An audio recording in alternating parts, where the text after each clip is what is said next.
মৰমৰ ছাত্ৰ ছাত্ৰীসকল, আশা কৰো তোমালোকে সবাই ভালে আছা। তোমালোকক সবকে এক্সেল একাডেমি আইকিউলৈ স্বাগতম জনালো। আজি মই পঢ়াম দশম শ্ৰেণী বিজ্ঞান ধাতু আৰু অধাতু লেসন 3 ৰ বহুত কেইটা ইম্পৰ্টেন্ট ওয়ান লাইনাৰ প্ৰশ্ন আৰু উত্তৰ, মানে এটা লাইনত যাতে আমি দিব পাৰো সেইবিলাক প্ৰশ্ন উত্তৰ। এইবিলাক প্ৰশ্ন বহুত পৰীক্ষাত আহি থাকে, 1 মাৰ্কৰ কাৰণে, কেতিয়াবা 2 মাৰ্কৰ কাৰণে আহি থাকে। আজি আমি সেইকেইটা আলোচনা কৰিম, বহুত ইম্পৰ্টেন্ট প্ৰশ্ন, গতিকে তোমালোকে মনোযোগেৰে শুনিবা। চোৱা, নম্বৰ 1 প্ৰশ্নটো হল মণিক কাক বোলে। ইয়েস, বিজ্ঞানত চাবা মেক্সিমাম কুৱেশ্যন আহি থাকে 1 মাৰ্ক নহলে 2 মাৰ্ক। সো আমি সেইকাৰণে শৰ্ট কুৱেশ্যন বিলাক আমি ভালদৰে শিকিব লাগে। সো 1 নম্বৰ প্ৰশ্নটো হল মণিক কাক বোলে, আমি জানিব লাগে। সো মণিকৰ আন এটা নাম হল খনিজ পদাৰ্থ। মণিক বা খনিজ পদাৰ্থ পৰীক্ষাত সুধিব পাৰে, মণিক বা খনিজ পদাৰ্থ কাক বোলে। আমি লিখিব লাগিব যে পৃথিৱীত মৌল বা যৌগ অৱস্থাত ভূতকত পোৱা পদাৰ্থবোৰক খনিজ পদাৰ্থ বা মণিক বোলে। ভূতকত মানে কি? স্যাৰ, পৃথিৱী মাটিত, পৃথিৱীৰ ভূমিত যিবিলাক মৌল মুক্ত অৱস্থাত পোৱা যায় সেই মৌলবোৰকে খনিজ পদাৰ্থ বুলি কোৱা হয় বা মণিক বোলে। সো আই থিংক তোমালোকে মনত ৰাখিবা, আজিৰ পৰা কেতিয়াও নাপাহৰিবা যে পৃথিৱীখন যে আছে, পৃথিৱীখনৰ মাটিত যিবিলাক মৌল মুক্ত অৱস্থাত পোৱা যায় সেই মৌলবোৰকে মণিক বা খনিজ পদাৰ্থ বুলি কোৱা হয়। Very very important. তাৰ পিছত সেকেন্ড কুৱেশ্যনটো হল আকৰিক বা আকৰ কাক বোলে। পৰীক্ষাত সুধিব পাৰে যে আকৰিক বা আকৰ কাক বোলে। আকৰিকো সুধিব পাৰে, আকৰো সুধিব পাৰে। সো একেবাৰে ইজি। চোৱা, যিবোৰ খনিজ পদাৰ্থৰ পৰা ধাতুবোৰ কম খৰচতে আহৰণ কৰিব পাৰি সেইবোৰকে আকৰ বোলে। কিমান ইজি। তাৰ মানে যিবোৰ খনিজ পদাৰ্থৰ পৰা আমি ধাতুবোৰ কম খৰচতে আহৰণ কৰিব পাৰো সেইবোৰকে আকৰ বুলি কোৱা হয়। চোৱা, পৃথিৱীৰ ভূমিত বহুত খনিজ পদাৰ্থ আছে। এতিয়া যিটো খনিজ পদাৰ্থৰ পৰা আমি ধাতু এটাক কম খৰচতে আহৰণ কৰিব পাৰো সেই খনিজ পদাৰ্থবোৰকে আকৰ বুলি কোৱা হয়। দ্যাট মিন্স আমি কি গম পালো যে প্ৰতিটো আকৰে কি হয়? খনিজ পদাৰ্থ হয়, কিন্তু প্ৰতিটো খনিজ পদাৰ্থ কি নহয়? আকৰ নহয়। মনত ৰাখিবা। তাৰপিছত 3 নম্বৰ প্ৰশ্নটো খনিজ মল কাক বোলে। পৰীক্ষাত প্ৰায় আহি থাকে খনিজ মল কাক বোলে। চোৱা, খনিৰ পৰা আহৰণ কৰাৰ সময়ত আকৰৰ লগত বহুতো ঔষধি যেনে মাটি বালি আদি মিহলি হৈ থাকে। এই ঔষধি বা অপদ্ৰব্যবোৰক খনিজ মল বোলে। দ্যাট মিন্স চোৱা, এইটো এটা খনি, ইয়াত কি আছে? খনিজ পদাৰ্থ আছে। এই খনিজ পদাৰ্থৰ পৰা আমি কি পাওঁ? আকৰ পাওঁ। আকৰ পৰা আমি ধাতুবোৰ আহৰণ কৰিব লাগে। এতিয়া আকৰ এটা পোৱাৰ পিছত চোৱা, আকৰত বহুত কি লাগি থাকে? স্যাৰ, মাটি বালি আদি ধূলি কণাবোৰ লাগি থাকে। আৰু এই অপদ্ৰব্যবোৰকেই, এই লেতেৰা বস্তুবোৰকে, এই মাটি বালি আদি বস্তুবোৰকে কি বুলি কোৱা হয়? স্যাৰ, খনিজ মল বুলি কোৱা হয়। একেবাৰে ইজি হয়। তাৰ মানে আকৰৰ লগত যিবিলাক অপদ্ৰব্য বা অদৰকাৰী বস্তুবিলাক লাগি থাকে সেই অদৰকাৰী বস্তুবোৰকেই খনিজ মল বুলি কোৱা হয়। একেবাৰে ইজি। মৰমৰ ছাত্ৰ ছাত্ৰীসকল, আমাৰ 4 নম্বৰ প্ৰশ্নটো হল শংকৰ ধাতু কাক বোলে। ইয়েস, বহুত মজাৰ ইম্পৰ্টেন্ট প্ৰশ্ন। শংকৰ ধাতু কাক বোলে? চোৱা, দুটা বা ততোধিক ধাতু নাইবা এটা ধাতু আৰু এটা অধাতুৰ সমহত্ব মিশ্ৰণক শংকৰ ধাতু বোলে। একেবাৰে ইজি। চোৱা, তাৰ মানে দুটা কি হ'ব লাগিব? দুটা বা তাতকৈ ধাতু হ'ব পাৰে বা ধাতু আৰু অধাতুৰ মিশ্ৰণ কৰি যিটো পদাৰ্থ গঠন কৰা হয়, যিটো পদাৰ্থ পোৱা যায় সেই পদাৰ্থটোৰ নামেই হল শংকৰ ধাতু। শংকৰ ধাতু সেই পদাৰ্থটোৰ নামেই হল শংকৰ ধাতু।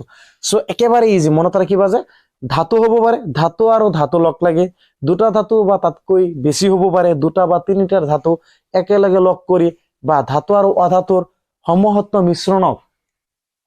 মিশ্ৰণক কি বুলি কোৱা হয়? শংকৰ ধাতু বুলি কোৱা হয়। শংকৰ ধাতু পৰীক্ষাত আহিয়ে থাকে যে দুটা বা ততোধিক ধাতু নাই বা এটা ধাতু আৰু এটা অধাতুৰ মিশ্ৰণক শংকৰ ধাতু বুলি কোৱা হয়। একেবাৰে ভেৰি ইজি। মনত ৰাখিবা যে এটা ধাতু আনটো ধাতু হ'ব পাৰে বা অধাতু হ'ব পাৰে, সেই দুটা যদি মিশ্ৰণ কৰি নতুন পদাৰ্থ যেটো উৎপন্ন হয় সেই পদাৰ্থটোকে শংকৰ ধাতু বুলি কোৱা হয়। এতিয়া কেইটামান শংকৰ ধাতু চোৱা, পিতল হল এটা শংকৰ ধাতু, ব্ৰঞ্জ এটা হল শংকৰ ধাতু, সোল্ডাৰ এটা হল শংকৰ ধাতু। এতিয়া পিতল কোন দুটা ধাতুৰ শংকৰ ধাতু হয়? কোন দুটা ধাতু মিলি শংকৰ ধাতু হৈছে? পিতল বেসিক্যালি কপাৰ আৰু জিংক মিলি, কপাৰ এটা কি হয়? ধাতু হয়। জিংক এটা কি হয় ধাতু হয় এই দুটা ধাতু মিলি এটা পদাৰ্থ উৎপন্ন হৈছে আৰু সেই পদাৰ্থটোই হল পিতল আৰু পিতলক কি বুলি কোৱা হয় সংকৰ ধাতু বুলি কোৱা হয় তাৰ পিছত চোৱা ব্ৰঞ্জ পৰীক্ষাত আহি থাকে ব্ৰঞ্জ কোন দুটা ধাতুৰ সংকৰ ধাতু হয় সেই দুটা ধাতু হল কপাৰ আৰু টিন ব্ৰঞ্জ পাৰ্টিকুলাৰলি কপাৰ এটা ধাতু আৰু টিন এটা ধাতু এই দুটা ধাতু মিলি ব্ৰঞ্জ উৎপন্ন হয় গতিকে ব্ৰঞ্জ হল এটা সংকৰ ধাতু কাৰ কপাৰ আৰু টিনৰ তাৰ পিছত চোৱা সোল্ডাৰ ভেৰি ইম্পৰ্টেন্ট কোন দুটা ধাতু মিলি লেড আৰু টিন এই লেড আৰু টিন এই দুটা হল ধাতু আৰু এই দুটা ধাতু মিলি এটা পদাৰ্থ উৎপন্ন হৈছে যাক সোল্ডাৰ বুলি কয় আৰু এই সোল্ডাৰটো কি হয় এটা সংকৰ ধাতু তাৰ পিছত চোৱা সোল্ডাৰৰ গলনাংক একেবাৰে কম হয় ভেৰি ইম্পৰ্টেন্ট এইটো মনত ৰাখিবা এনবি বুলি লিখি ৰোৱা ভেৰি ইম্পৰ্টেন্ট সোল্ডাৰৰ গলনাংক একেবাৰে কম হয় সেই কাৰণে বৈদ্যুতিক তাৰ জোড়া লগোৱাত ব্যৱহাৰ কৰা হয় বৈদ্যুতিক তাৰ চিনি পোৱা নাই সেইবোৰ যদি ছিঙি যায় সেইবোৰ জোড়া লগাবৰ কাৰণে আমি কি ব্যৱহাৰ কৰো সোল্ডাৰ ব্যৱহাৰ কৰো কিহৰ কাৰণে বৈদ্যুতিক তাৰ জোড়া লগোৱাত ব্যৱহাৰ কৰা হয় সোল্ডাৰক গতিকে ভেৰি ইম্পৰ্টেন্ট এটা সংকৰ ধাতু কাৰণ বৈদ্যুতিক তাৰ নহলে আমি চলিব নোৱাৰো আৰু মানে মাজে মাজে দুমহাত ছিঙি যায় আৰু সেইবোৰ জোড়া লগাবৰ কাৰণে আমি সংকৰ ধাতু সোল্ডাৰ ব্যৱহাৰ কৰো এতিয়া আমি আলোচনা কৰিম 5 নম্বৰ প্ৰশ্ন মৰমৰ ছাত্ৰ ছাত্ৰীসকল এতিয়া আমি আলোচনা কৰিম 5 নম্বৰ প্ৰশ্ন চোৱা দস্তা লেপন কাক বোলে নতুন শব্দ নেকি ডেফিনেটলি চোৱা দস্তা লেপন কাক বোলে একেবাৰে ইজি আজিৰ পৰা ডেফিনেটলি মনত ৰাখিব চোৱা ষ্টিল চিনি পোৱা নাই ষ্টিল বা লু ইয়েস ষ্টিল আৰু লু মামৰ নধৰিবৰ ভাৱে জিংকৰ আৱৰণ দিয়া পদ্ধতিটো দস্তা লেপন বোলে তাৰ মানে কি চা এইটো চোৱা এটা ষ্টিল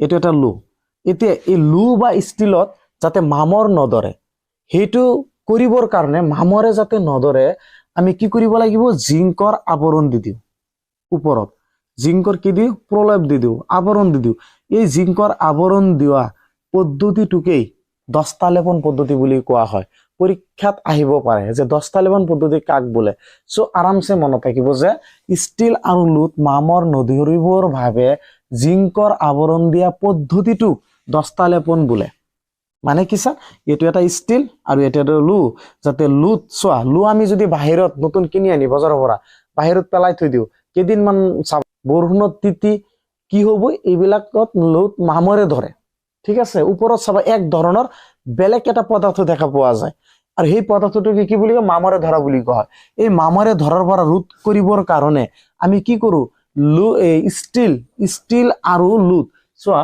ষ্টিল আৰু লুত মামৰে যাতে নধৰে তাৰ কাৰণে আমি কি কৰো জিংকৰ আৱৰণ দি দিওঁ জিংকৰ কি দি দিওঁ আৱৰণ দি দিওঁ আৰু জিংকৰ আৱৰণ দিলে সেই লু বা ষ্টিলত মামৰে নধৰে এই আৱৰণ দিয়া পদ্ধতিটোকে দস্তা লেপন পদ্ধতি বুলি কোৱা হয় একেবাৰে ভেৰি ইম্পৰ্টেন্ট তাৰ পিছত চোৱা মৰমৰ ছাত্ৰ ছাত্ৰীসকল এটা কথা মনত ৰাখিবা চোৱা লুত মামৰ ধৰা ৰোধ কৰিবলৈ লুত মামৰ ধৰা ৰোধ কৰিবলৈ আমি কিছুমান পদ্ধতি ব্যৱহাৰ কৰো দস্তা লেপন পদ্ধতিৰ বাহিৰেও স্যাৰ সেইকেইটা পদ্ধতি কি চোৱা নাম্বাৰ 1 ৰং কৰা বহুতে ৰং কৰি মানে লুৰ ওপৰত ৰং কৰি দিয়ে যাতে মামৰে নধৰে তাৰ পিছত তেল হনা বহুতে তেল হানি দ্যাট মিন্স আমি তেল হানিও লুত যদি আমি তেল হানি দিও তেতিয়াও মামৰে নধৰে গ্ৰীজ হনা ইয়েস ডেফিনেটলি যদি আমি লুৰ ওপৰত গ্ৰীজ হানি দিও তেতিয়াও লুত মামৰে নধৰে আমি দস্তা লেপন পদ্ধতি অলৰেডি আমি আলোচনা কৰিলো যে লুৰ ওপৰত যদি আমি লু বা ষ্টিলৰ ওপৰত যদি আমি জিংকৰ প্ৰলেপ দি দিও বা জিংকৰ আৱৰণ দি দিও তেতিয়াও লুত মামৰে নধৰে আৰু সেই পদ্ধতিটোকে কি বুলি কোৱা দস্তা লেপন পদ্ধতি বুলি কোৱা হয় তাৰ পিছত ক্ৰমোপ্লেটিং ইয়েস ডেফিনেটলি ক্ৰমোপ্লেটিং এনডকৰণ এই দুটা আমি পিছত আলোচনা কৰিম ক্ৰমোপ্লেটিং আৰু এনডকৰণ আমি নেক্সট ভিডিঅত আলোচনা কৰিম এতিয়া সংকৰ ধাতু আমি সংকৰ ধাতু পাইছো যে দুটা ধাতু বা তাতকৈ অধিক ধাতু হ'ব পাৰে বা ধাতু আৰু অধাতুৰ মিশ্ৰণৰ ফলত যিটো ধাতু উৎপন্ন হয় যিটো পদাৰ্থ উৎপন্ন হয় সেই পদাৰ্থটোকে সংকৰ ধাতু বুলি কোৱা হয় মৰমৰ ছাত্ৰ ছাত্ৰীসকল এতিয়া আমি আলোচনা কৰিম 6 নম্বৰ প্ৰশ্ন চোৱা 6 নম্বৰ প্ৰশ্নটো ভেৰি ভেৰি ইম্পৰ্টেন্ট এমালগাম কাক বোলে এমালগাম কাক বোলে? বাপৰে বাপ, এইটো কি প্ৰশ্ন? চোৱা, সংকৰ ধাতুৰ এটা উপাদানত পাৰা হলে তাক এমালগাম বুলি কোৱা হয়। একেবাৰে ইজি। সংকৰ ধাতু কাক বোলে? স্যাৰ, সংকৰ ধাতু। সংকৰ ধাতু আমি পাইছো যে দুটা বা তাতকৈ অধিক ধাতু বা ধাতু আৰু অধাতুৰ মিশ্ৰণৰ ফলত সৃষ্টি হোৱা পদাৰ্থকেই সংকৰ ধাতু বুলি কোৱা হয়। এতিয়া সংকৰ ধাতু যদি এটা উপাদান কি থাকে? পাৰা থাকে। সংকৰ ধাতুৰ এটা উপাদান যদি পাৰা থাকে, সেই সংকৰ ধাতুটোক এমালগাম বুলি কোৱা হয়। এমালগাম, বেলেগ একো নহয়। তাৰ মানে সংকৰ ধাতুটোৰ এটা উপাদান কি হ'ব লাগিব? পাৰা হ'ব লাগিব। বেলেগ এটা যিকোনো ধাতু হ'লেই হ'ল, বাট এটা উপাদান পাৰা থাকিবই লাগিব। আৰু যদি এটা উপাদান পাৰা থাকে, তাকে এমালগাম বুলি কোৱা হয়।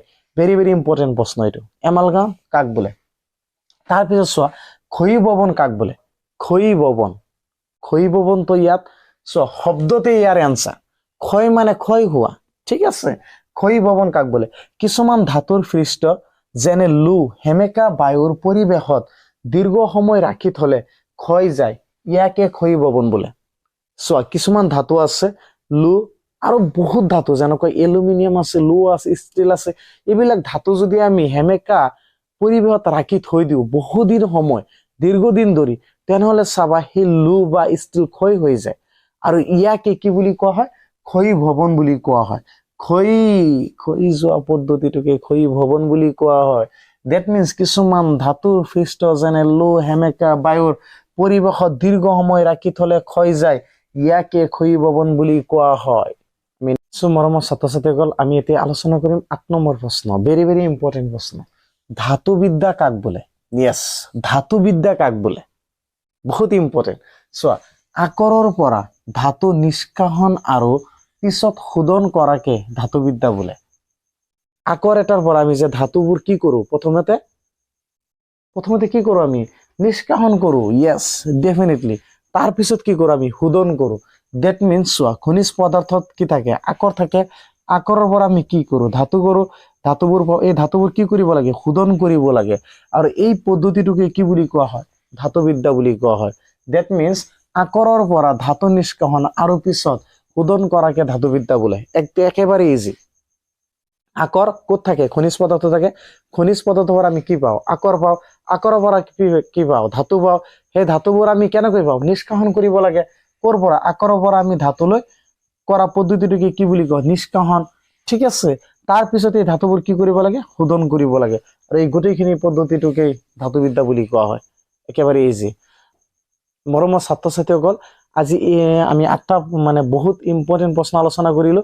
তোমালোকে এই প্ৰশ্নকেইটা বহুত ধুনীয়াকৈ শিকিবা, কাৰণ এইকেইটা এক্সামৰ কাৰণে বহুত ইম্পৰ্টেণ্ট হয়।